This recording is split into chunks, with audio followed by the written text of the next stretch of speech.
right, everyone. Welcome to the Stoa. Today we have Pamela Hobart visiting. Pamela is a philosophical life coach, which is today's theme. And I've been a fan of Pamela's writings for a while now. And she has a lot of these cool concepts that you can read about on her website and the blog, like existential sandwich, which you might talk about today. So how today is going to work, I'm going to tag in Pamela in a moment. She's going to share her screen. She has a slide presentation for us. If you have questions throughout, just put them in the chat. If you've been here before, you know the procedure. I'll call on you. You can unmute yourself, ask your question to Pamela when the Q&A portion starts. And if you don't want to be on YouTube, just indicate that. I'll read your question on your behalf because this will go on YouTube. What else? So yeah, it's scheduled for roughly 60 minutes, but we might be here for 90 minutes in case it goes a little bit over. So just kind of being flexible with the time frame a little bit. So that being said, I will tag, let me just allow everyone to unmute themselves and I'll tag in Pamela now. Welcome to the Stoa. Finally, Pamela's here. Hi, Peter. Can you guys hear me? Mm-hmm. Cool, great. I'm so happy to be here today. You know, we've been sort of talking about it for a while, and yeah. So this is a session about philosophical life coaching, and the long and short of it is that I used to be an academic philosopher. I studied philosophy, ethics, philosophy of education, most recently at Columbia in New York, and I dropped out. Did a bunch of other stuff, had some kids, and about 2 years ago, I decided to start coaching. So I've been doing it for 2 years, and I didn't have a great idea at the start about what sort of what the work would actually be like. Like I had the ability to talk to people and help them with their stuff, but this is basically my attempt at making systematic some of the things that I've seen over my hundreds of hours of client work in the past 2 years. And so I'm trying to kind of form it into a method so that people can maybe consume it in other ways, like here. And I started experimenting with some little courses and stuff. So this is like the beginning of this method. And I'm glad that you're here to share it with me. So here we go. How to approach a complicated problem. So let's see. Can you guys see my screen? Is it going? No, not yet. Okay. Did it switch? No. Oh, it's not on there. Okay, let me reshare. Sorry. I thought we were, there we go. Is it on now? Yeah, it's looks like it's loading. There we go.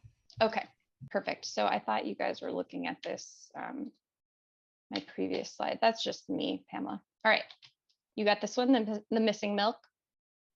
Yeah, okay. So like, this is a very simple like toy example, but if you woke up and you were out of milk, the first thought is like, oh, I'll go get some. But there are like a million reasons of why you could be out of milk, right? And they reveal different kinds of problems. So maybe, my husband drank all 3 gallons of milk since I bought them yesterday and didn't mention it. That's more like a relationship problem. You might not have any money, right? That's why you're out of milk. That's the more salient problem.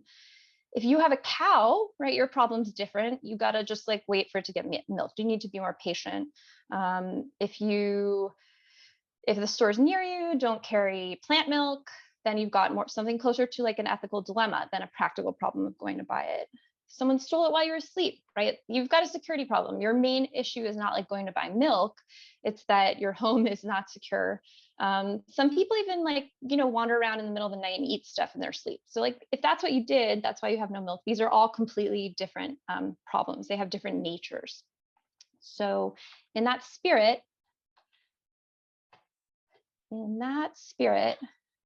these are the types of problems people bring, to their coach or their therapist or whatever, is something more complicated. Like, oh no, I studied for like 15 years to become a doctor, but I finally like I graduated, got a doctor job, and I just feel bad all the time.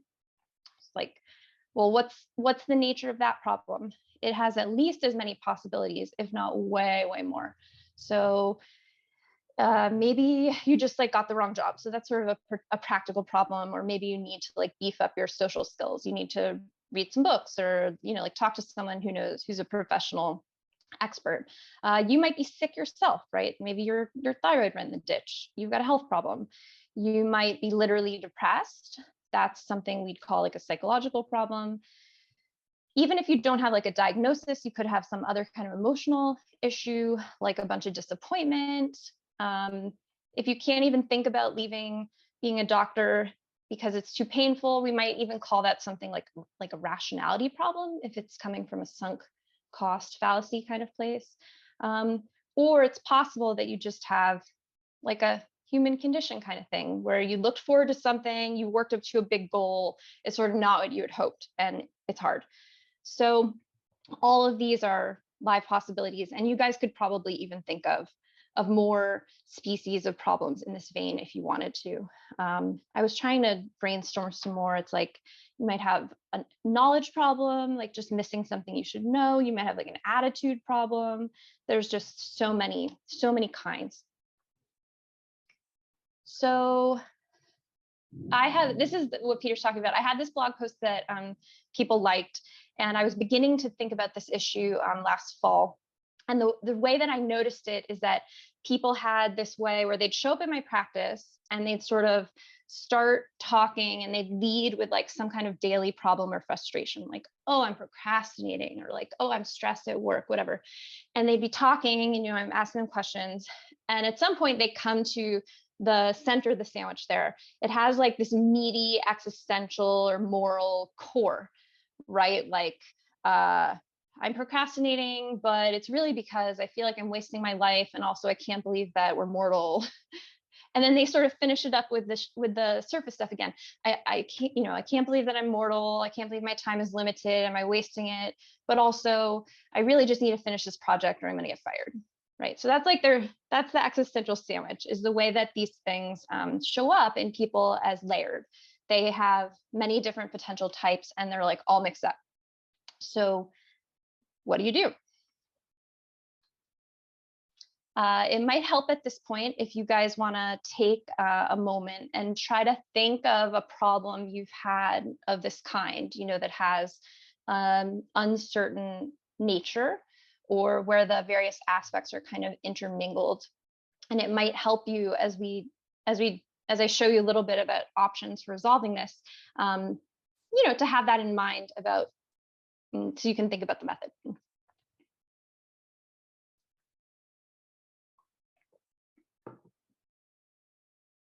All right. So you've got your complicated problem, you've got your existential sandwich in your front of your mind now.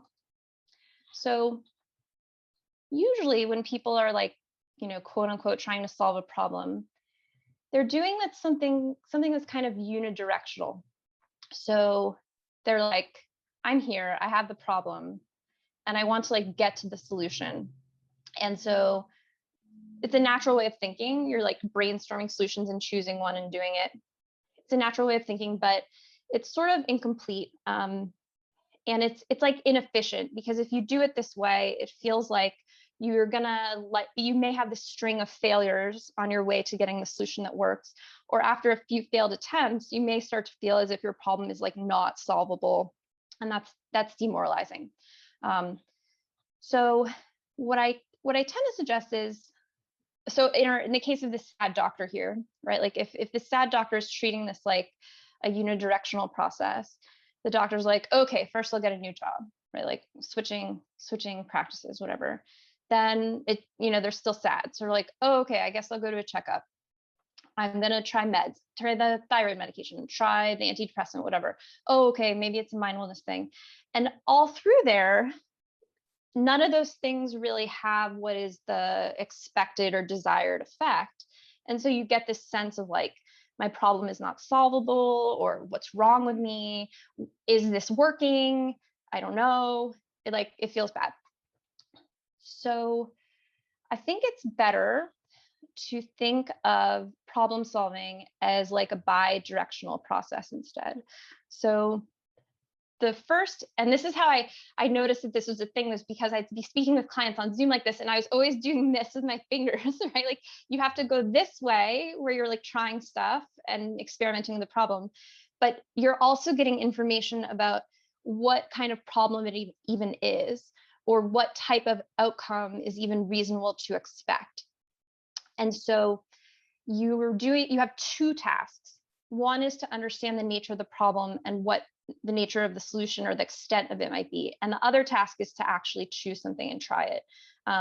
I I like, in sort of stylized, non-technical way, you might think of this as like an updating of one's priors, where if you try something and it doesn't work, that sheds some light on your hypothesis about the nature of the problem. It may not be complete, it may not be decisive, but it reveals something. So that's why you're always doing these two things at once. And the very important upshot of that is that even when you try things that you had hoped would solve your very complicated, multifaceted problem, even that if they don't work, they're revealing something about the nature of the problem, right? So when sad doctor changes jobs and is still sad, that suggests that it's maybe not just about the individual job.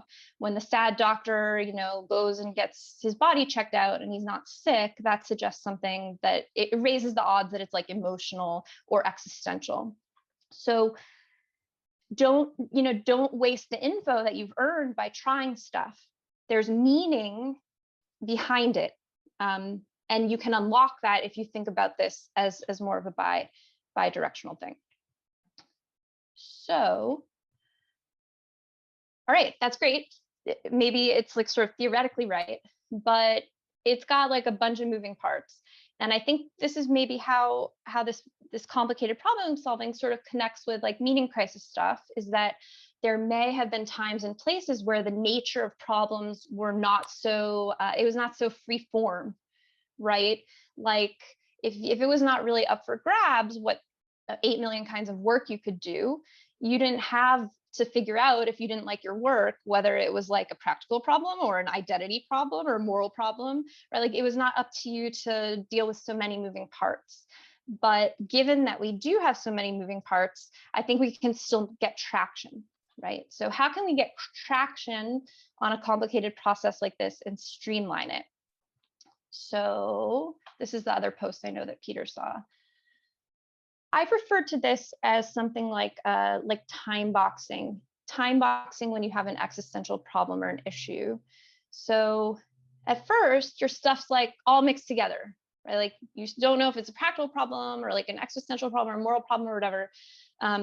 But we can stretch this out and make it have phases instead.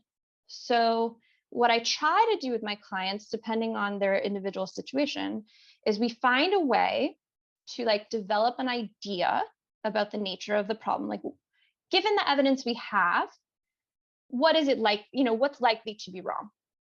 And on that basis, we experiment with something, try something, right? And during the period of experimentation, we try to put a damper on all the spinning around mentally about the existential stuff. During that phase, we focus on trying. So that's like switching the job or doing some productivity hacks or whatever. And then when you've got new information, you bring it back to the table and you think of really hard again. Tell us, what does this reveal about the nature of the problem? What light does it shed? Did the experiment, did it work? Did it sort of work? Like, did it not work? What does it mean? So experimenting can take many different forms. So like, sometimes people decide to use a limited period of time to try to get more productive at something, with the understanding that if that doesn't work, then they're going to quit the job later. Sometimes experimenting looks like putting something on the back burner on purpose. So someone may have like a side project that they really enjoy that's tied to their identity, but they just like cannot handle all these things. So instead of it accidentally falling by the wayside and like feeling guilty and stuff, we say, okay, this 3 months, 6 months, we're just setting that to the side. You're not going to forget about it. We'll think about it later. Sometimes an experimentation phase may have an empirical component, like you need to go learn something. It may have research. A lot of times the people I speak with, they have questions like, oh, I'd like to move from this line of work to that line of work, or I'd like to move from this city to that city. And it seems very mysterious, but it's like, there are people like posting on Reddit about this. Can we treat that as like something you could research? You want to make a little spreadsheet, like gather some facts. Um, Experimenting might look like changing a standard. So that might mean if someone's overwhelmed, you could say experiment with lowering the standard on like how clean your house is or how quickly you respond to messages from your friends, right? To see if that takes any of the pressure off. It's not a permanent change. It's just to see what happens. Um, People often decide later. Like, I sort of want to leave my job. I sort of don't. I sort of want to relieve my relationship. I sort of don't. Let's mark the calendar. And some kinds of records can reveal stuff too. Like time tracking in general is not something that most people care to do just like indefinitely, but sometimes it makes sense to do for a period of time to see like, are you really wasting all that time, or was it going to sort of reasonable places? Where's the missing time gone? Are those things you value? You know, so there are many ways to experiment. It's not like one thing, but those are the types of actions you can take towards the problem if you think it has a certain nature. And even when those things don't work, you get more information. Like, let's say someone decides to, they're real stressed out, they feel guilty that they're not doing some side project, and we decide to put it on the back burner. And they like can't, right? Like we have a session, I say, okay, so and so, like just put your, electronic music to the side for 3 months. And then they come back the next week and they're like, oh, I know we decided that and it sounded really good, but I just couldn't, I picked it up again. Say, okay, that's great information. That's not a failed experiment. That's a successful experiment. That means that hobby is actually closer to your heart or very close to your identity in a way that we weren't sure of before. So that kind of leads into like, why do people need help doing this? I mean, this is not like a technical process. It's kind of, I'm using experiment loosely. It's kind of like more art than science in some ways. But people, I think they do try to do this. They have some sense of the process, but when they're just like alone and thinking, they tend to be rather disorganized about it. So like, they read some productivity thing. They try it for like 2 days. It sort of worked, and then they forget about it. And then they just keep thinking about the problem over and over again for like months or even years longer. If you went to a therapist with a complicated problem like this, I mean, a lot of times that's the right first stop, especially when it involves a mental health component. But if you tell them about the things that you're trying, they're going to be like, oh, that's great. And then you say, oh, I changed my mind about what to try. And they're like, oh, that's great, right? You're likely to get just a lot of validation about the things that you're trying and doing. And I think a coach who's less explicitly philosophical is very likely to treat most, if not all, problems as practical problems, right? Like, you're here, you want to be there. Like, let's just chunk it and make the steps, and like, how can we get you to your goal as quickly as possible? The benefit of this philosophical approach, and this is hard for me because this is harder to sell. It's not a great selling point, is that some of these problems are not going to get resolved fully. Right? Like if your problem has a meaningful existential core, then you are likely to have a touch of it forever. But it's sort of good news to know that, because then you may actually have succeeded where you now feel like you failed, right? Like if your existential thing goes from being like crippling and upsetting to like just kind of a whisper at times, that's actually success for that type of thing. So yeah, I mean, people just have different views of what a problem is, what solutions look like, how doggedly you should be pursuing solutions, when you cut bait, like when a solution is obviously not a solution, or when you just try harder. So all different types of help are going to have implicit different values about these things. And yeah, so as a philosopher, I sort of think most of this just depends very deeply on the situation, which again is like hard to market sounds like a cop-out, right? Like sometimes people need validation, sometimes they need criticism, sometimes they need to take action out in the world, sometimes they need to take action on themselves, sometimes they need to wait, sometimes they need to speed up. It requires sort of judgment and practical wisdom. This is a process that can be done better, but it's very much like not one size fits all.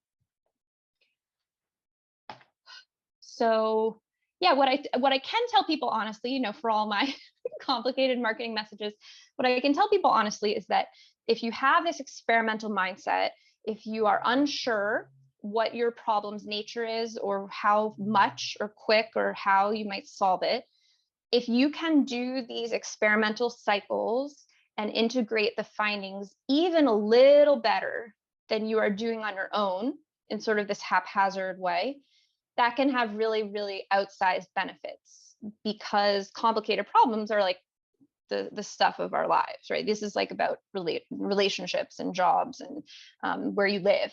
So if you're chasing your tail at this stuff and you don't know what kind of problem it is, you could stand to gain a lot by doing this with even a bit more organization and a bit more clarity about what you've tried, why you tried it, whether your hypothesis was vindicated, and so on.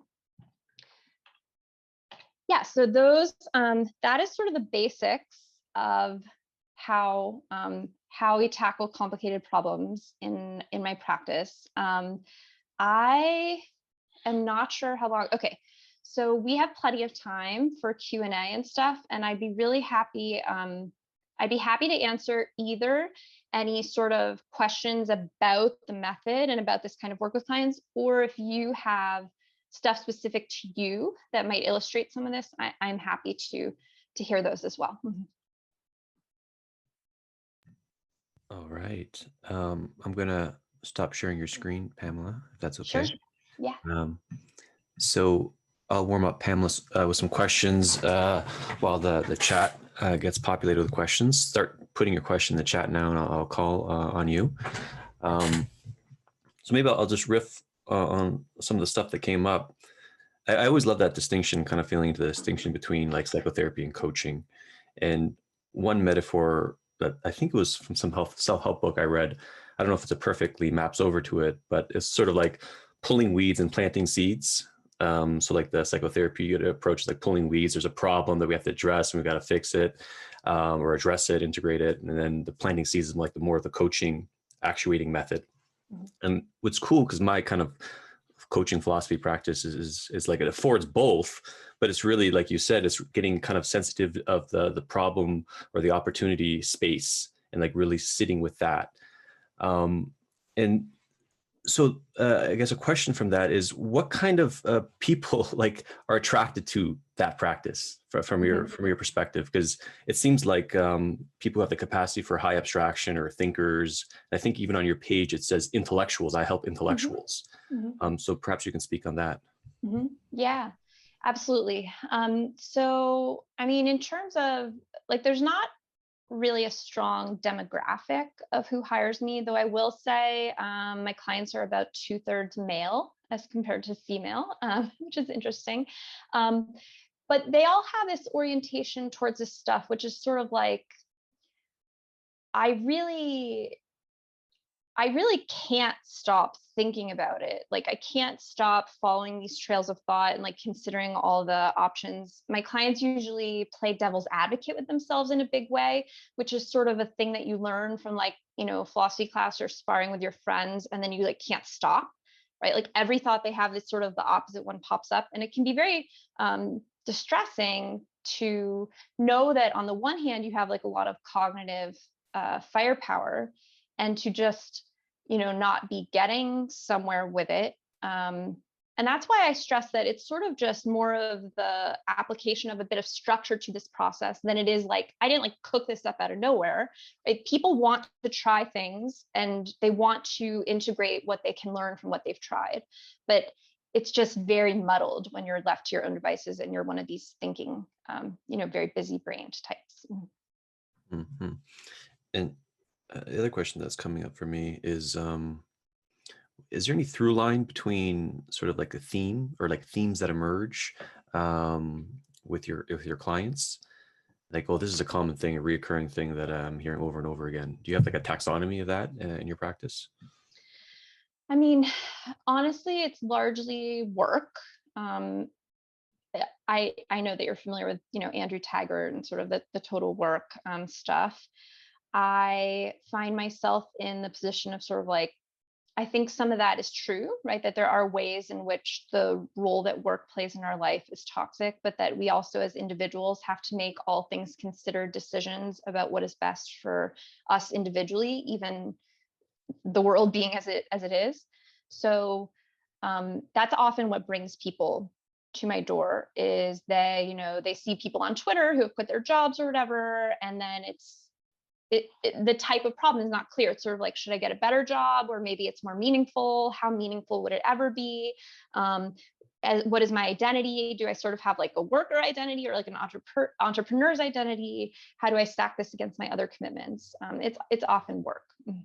And people often end up with me when they have productivity concerns, but it's sort of in this broad way, right? Like if you wanted to just get some like Pomodoro tips or whatever, like those are everywhere on the internet, and there are even procrastination coaches.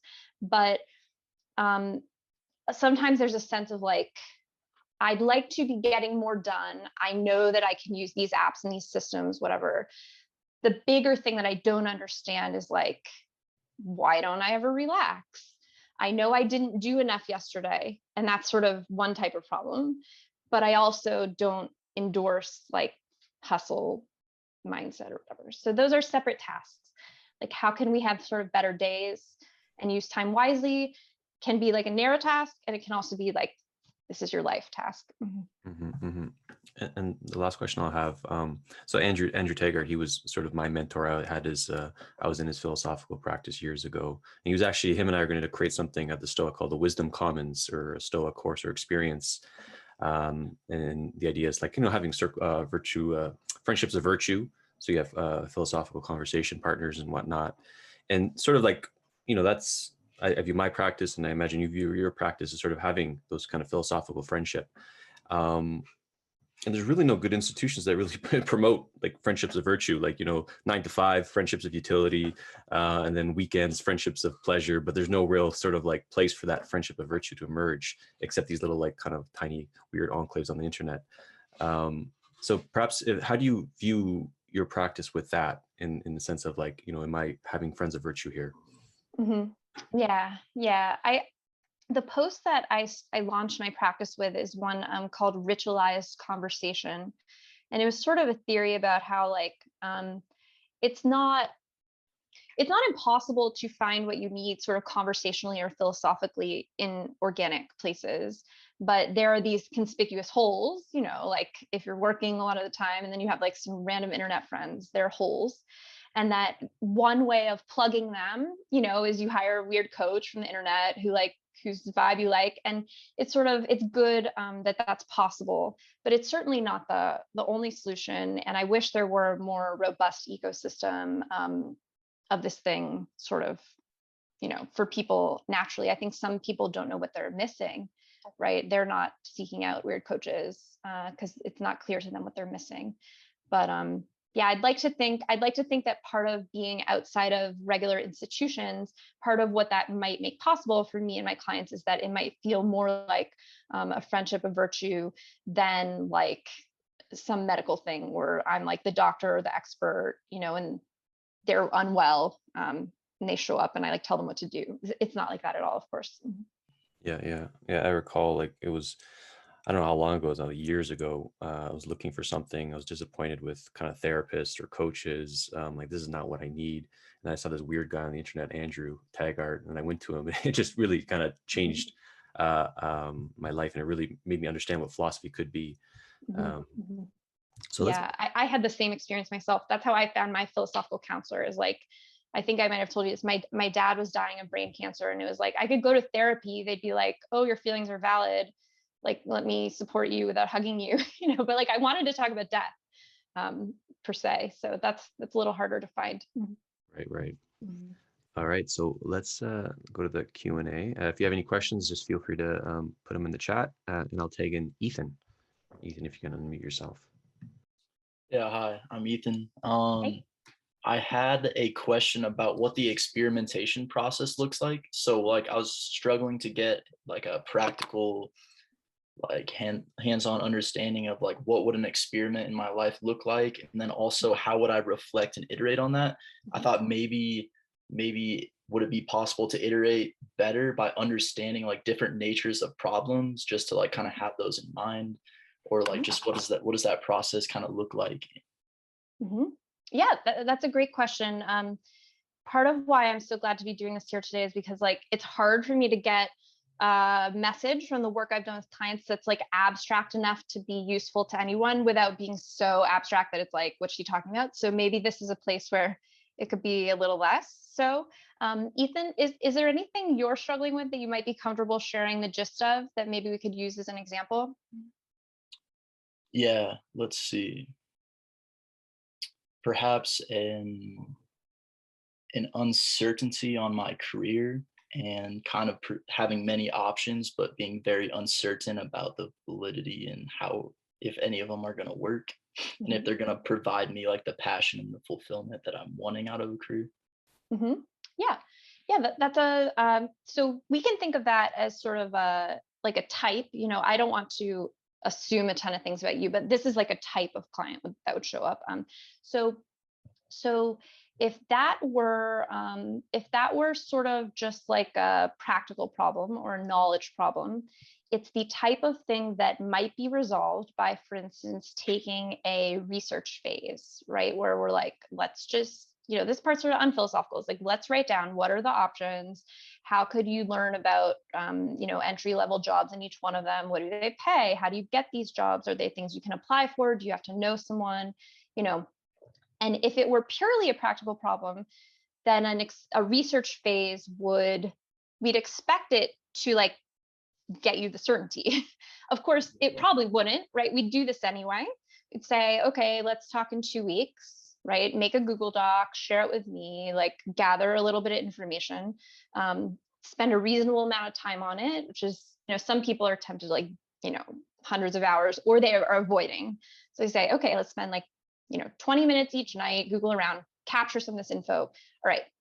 So then when we look at that, what would tend to happen is like other layers of it would emerge. So I'm not going to assume this about you, like I say, but so some people would look at that list and they'd be like, to me, the list looks neutral, and kind of like, here's just 5 jobs.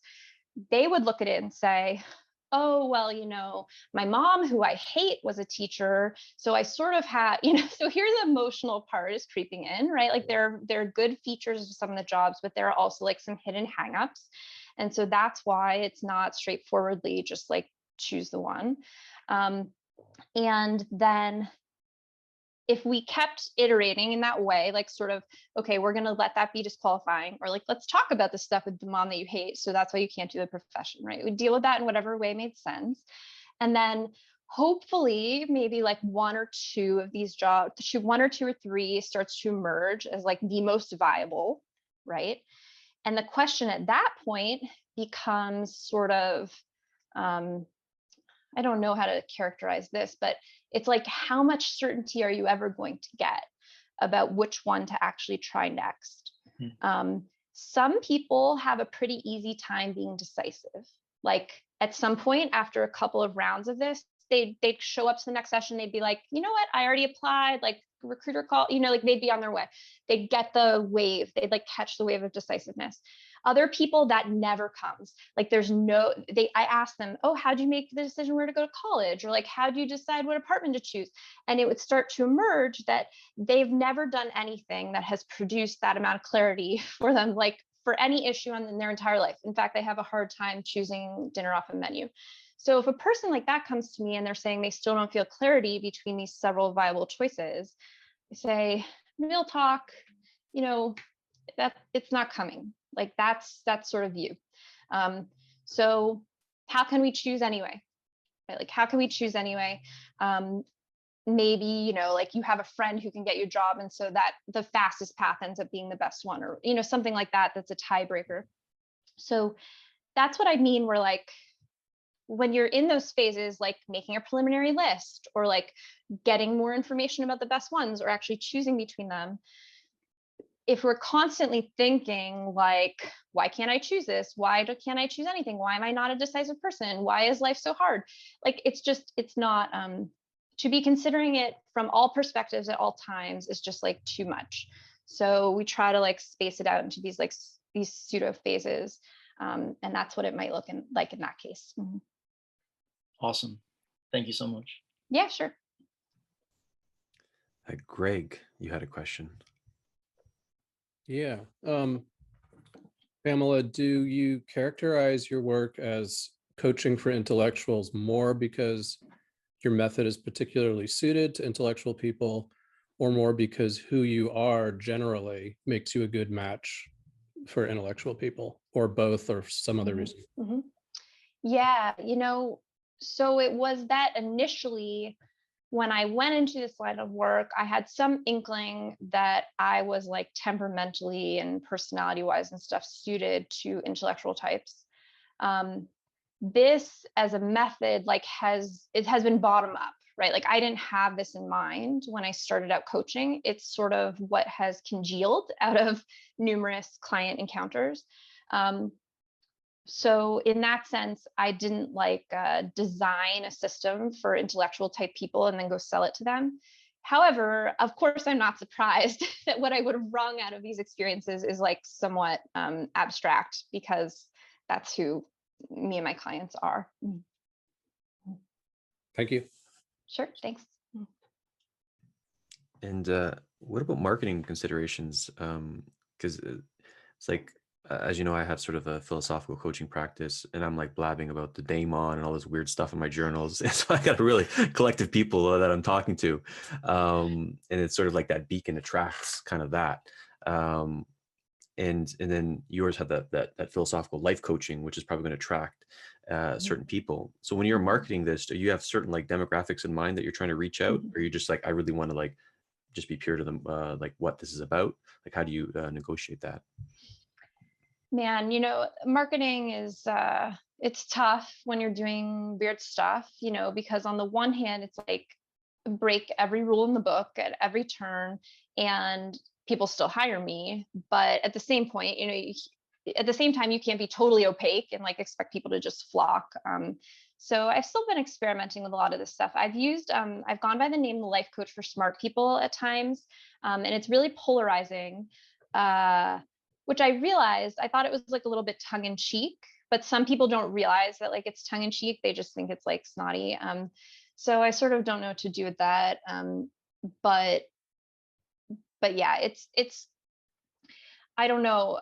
These things are very hard to like look into because people don't even report very accurately, like why they hired you or something, like they have a sense of, I got a good vibe or whatever, but that's not something you can sort of, not really actionable. So all that is to just say that I have no idea what I'm doing marketing wise, and I'm expanding now, and I just rented this office, and so you'll see me be doing some even more wacky stuff now. Cool. So feel free to start. If you have any more questions, feel free to add them. I'll be happy to jam with Pamela for the remainder of time. If not, is there like, I'm finding when in my practice is that like there's certain people that like, oh, I just really click, or the method that I feel most kind of this more philosophical inquiry, emergent conversation with thing. Like I feels like I'll just really click, and then other people like, well, I have to really kind of switch radically to my approach in order to kind of accommodate maybe how they relate. And I'm like, perhaps I am not of best of service, or this kind of like container that I've created is not the best of service for this particular issue. Do you come across that? And then is there sort of like a taxonomy there about like, this is probably, maybe this is a different modality that this person would be better suited for? Yeah, it's a tough question because on the one hand, we want to, as coaches or philosophers or whatever, we want to find ways to expand ourselves, right? And get a robust skill set to be useful in like a fairly broad set of circumstances. But at the same time, it's just full of hubris to think that like you could help literally anyone who came in the door, and that it's the best use of their time. So I try to emphasize to people that what we're doing is sort of just, we're trying to do what makes sense. It's not like this is CBT or this is such and such productivity thing. Instead, we're both adults with judgment, and it helps sometimes to get someone in on it so you can talk and keep track and sort of go there, but it's not systematized. And so some people really like that, right? Because systems sort of skeeve people out, some of them, but other people find that completely bizarre. They're sort of like, well, what is it? Like, I don't know. No, what is it? Tell me what it is.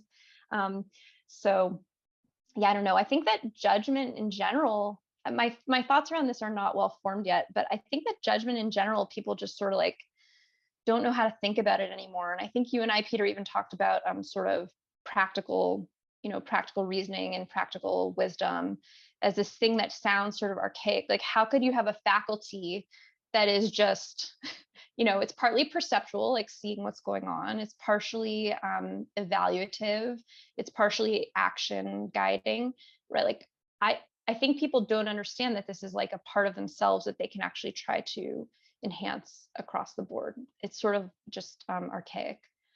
So that's what I'd like to think I'm doing, and that I'm helping to warm up in them. Is like, what's the information? What sense can we make of it? What do we do? Like, these are all connected. You can be better or worse at it, even as it's very complicated. I'm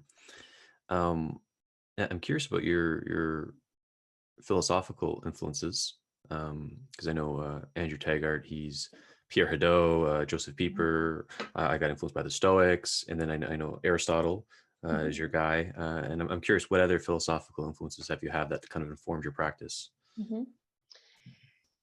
Yeah. So if I had to say, like, in a short description, I'm sort of, like you say, I'm like an Aristotelian of some kind. Broadly, I think that virtue ethics is the most fruitful way of thinking about sort of moral life and life across the board. Yeah. I also, although I am not myself a therapist, I know enough to be dangerous about, cognitive behavioral therapy and that sort of thing. I did a bunch of cognitive behavioral therapy about 15 years ago for my own needs, and it was very useful to me. So that I've sort of carried with me as like, yes, we're talking about ourselves in these philosophical ways, like about narrative and meaning and what's right or wrong. But at the same time, there's also this behavioral stuff, which is like, are you punishing yourself for doing that thing? Of course you're not doing it. Does it feel bad? Like, you're also an animal. You're higher and you're lower at the same time. And so, especially for productivity stuff, I find we have to bring that behavioral perspective to the front. Just like, if you don't like doing it and you don't reward yourself ever for doing it, and you never let yourself stop, like, of course you're not doing it. This is just very, there's nothing too much more complicated there. And when I say there's nothing too very complicated there, there isn't, because I'm have a taste for complication. So yeah, the behavioral stuff, I sort of read, I read this book by Lori Paul called Transformative Experience about 5 years ago. And that was sort of about what happens when you have experiences that really change you down to your identity, and how it's difficult to make sense of, how to compare your previous preferences to your post-transformation preferences or things like that, because you're sort of no longer the same person in that respect.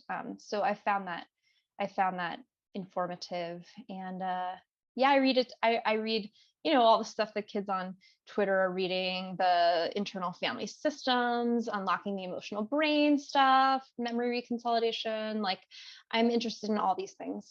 I try to, even when I can't teach the thing, I think I am often successful in sort of like, oh, look at this, here, client, like, go read that one, or like, maybe go see the family systems person, maybe that's next for you.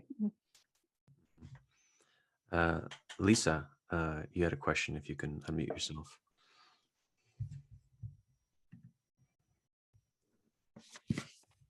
Yeah, I had a question. I've been thinking about goals recently, and like trying to figure out what kind of goals are good goals, or particularly like what do they do for me to set particular goals? And so I was wondering like if you have a way of thinking about that question.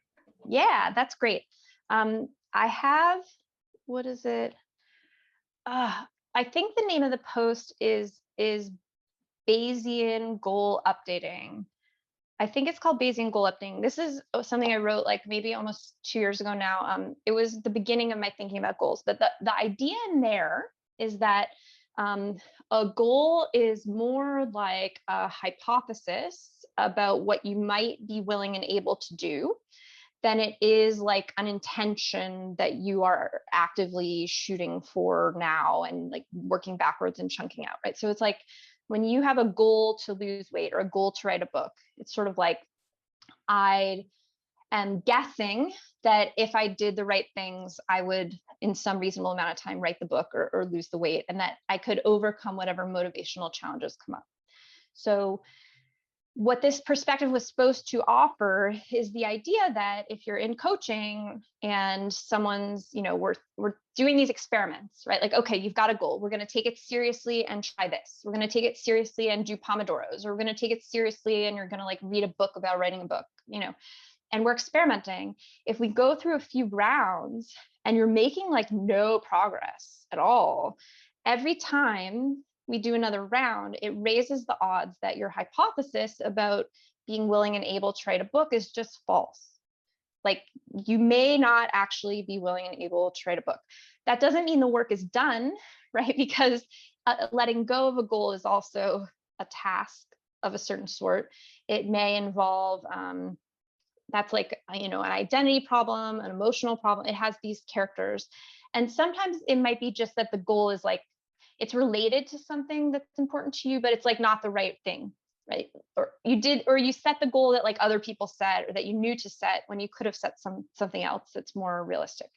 And I've been meaning to write a post on goals. I'm going to write this down again. I've been meaning to write a post for a long time because it comes up with my clients often.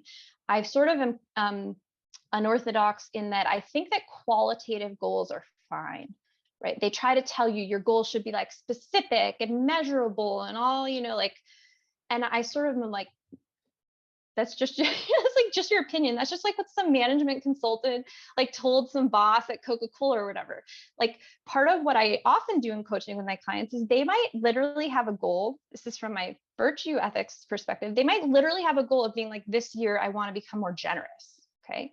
Are we going to say, oh, give away $83 in January and like $106 in February? Like, no, it's crazy. Instead, we're going to say, well, how do people get generous? Where do you start? Is there some opportunity that is like path dependent that's impressing itself on you that you would usually decline and this time you could take? That would be like the form of experimentation for that. And part of what's great about working with someone when you're doing something qualitative or complicated, like in the presentation, is that you do actually have some information about whether you're improving in the way. Like, it's not just you in your head at the end of the year. Like, did I get generous? Like, the end of the year comes around and I'm like, oh yeah, you wanted to work on that thing this year. You wanted to be more generous or patient or whatever. And like, they're sort of like, oh, I don't know.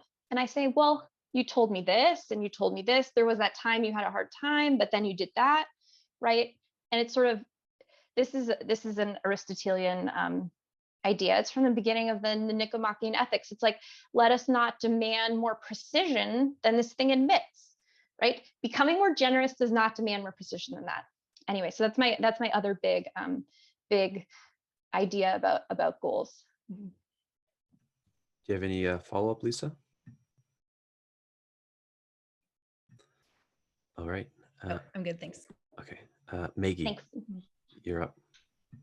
Hi, thanks, Pamela. This has been really wonderful. My question is about synchronicity. Like, I'm a huge Jung fan, and do believe in synchronicity, and look to that to kind of help guide me. But at times I'm like, okay, am I just turning into a crazy person, and that wants to think that the mothership is calling me or something, you know what I mean? Like, and so it's hard for me sometimes to discern the difference, but yet I do believe in it, and it does seem to help guide me along. And it kind of ties in with my part two, which is striking a balance with certainty, because I know logically that there are no guarantees, but yet you want to make an educated guess, and so when do you know when that is? Mhm. Yeah, yeah.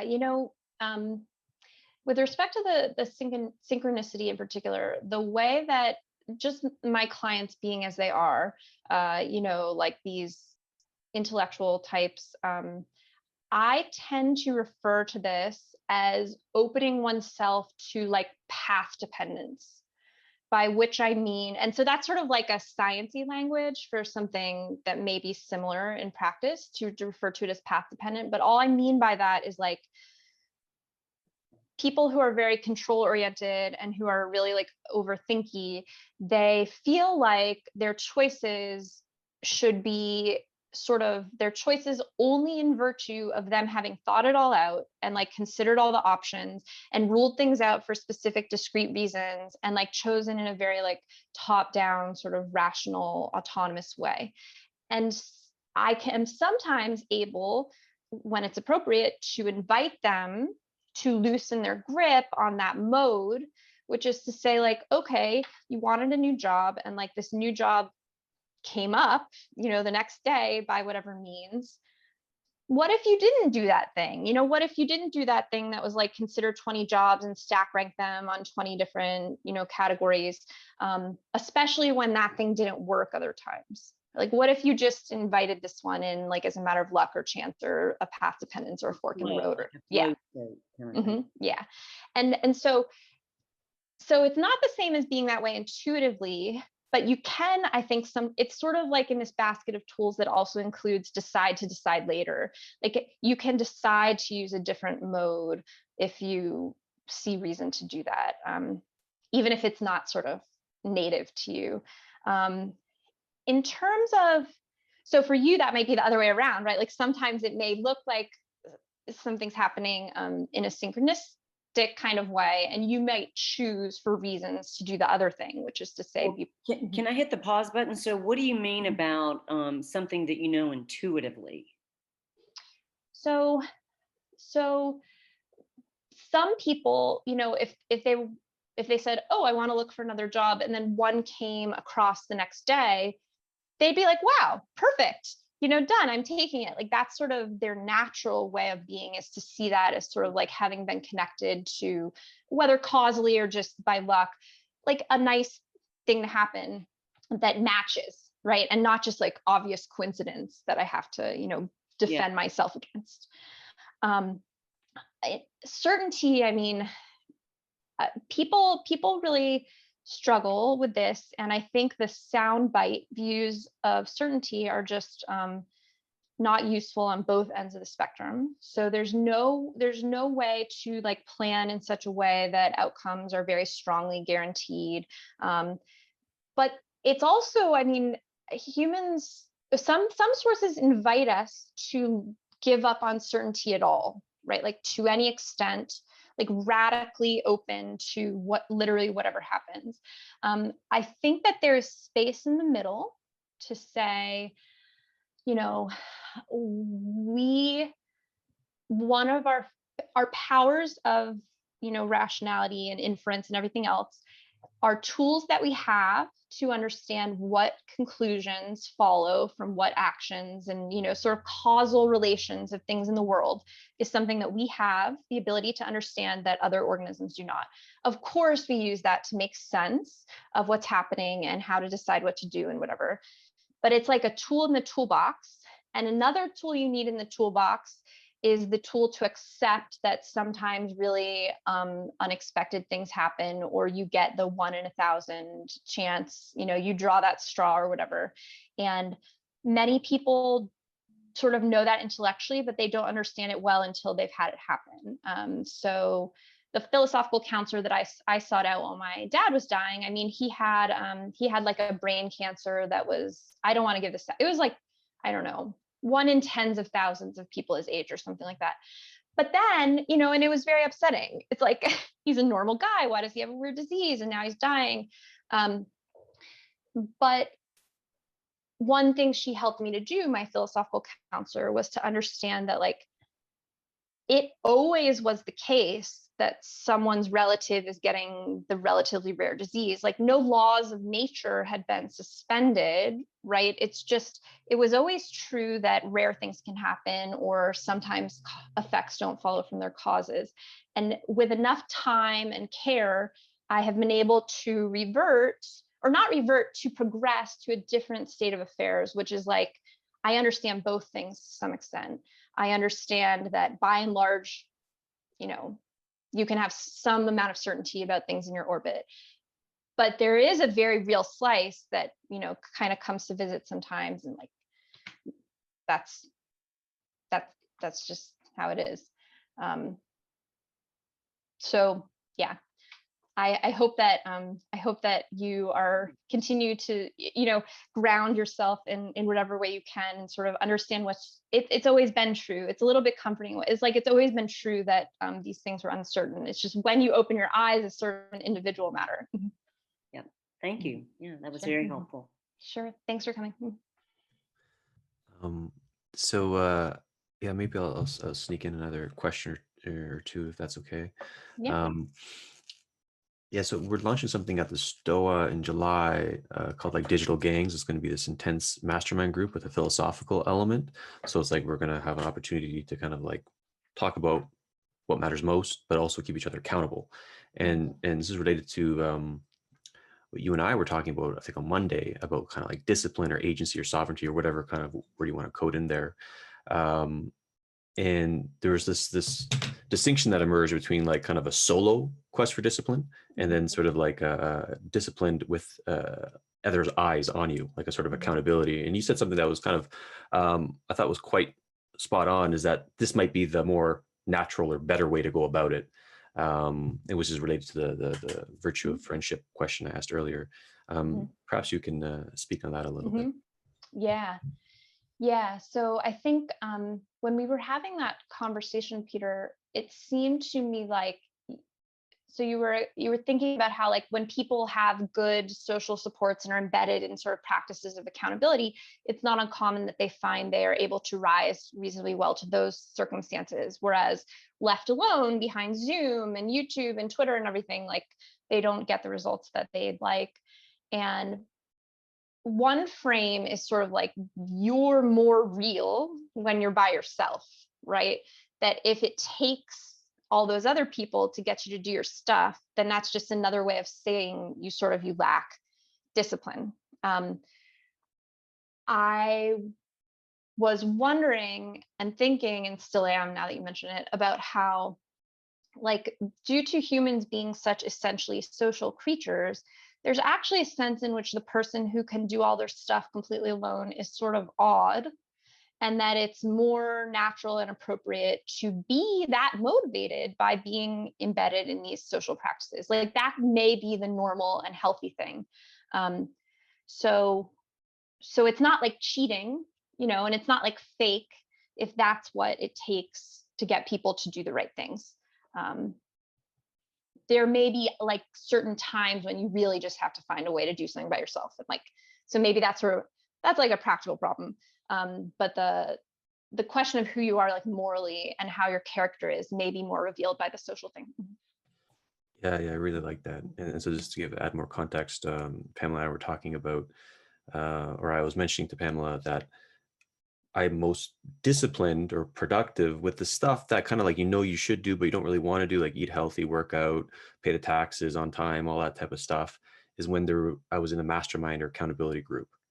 And yeah, that's really well put, what you said. That sense of almost kind of shame, like, I can't do this by myself. I'm deficient. I need like other eyeballs on me to help me out. But like having that reframe is like, hey, perhaps being in that community of practice is a more healthier way to go. And I think that's a direction that a lot of people are talking about, decentralized intelligence and whatnot, are gesturing towards. Mm-hmm. Mm-hmm. Yeah. So the very last question I'll ask you, is the examined life worth living? It depends whose it is, right? Like, is their life worth living or not? What did they find when they examined it?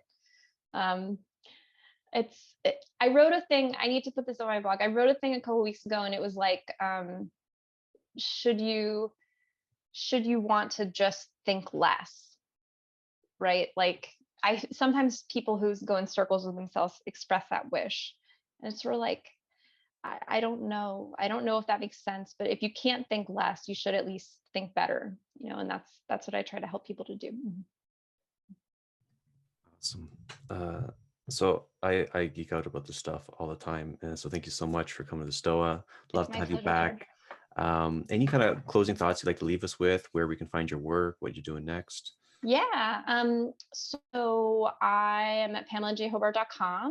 If you wanted to talk with me, I offer sort of intro sessions anytime, with sort of a structure that's geared towards eliciting, like, what is your complex problem? What might we be able to do with it? I'm also on Twitter a lot. People talked me into opening another Twitter account just for my business, which I just did yesterday. So go follow. The handle is therapy but not.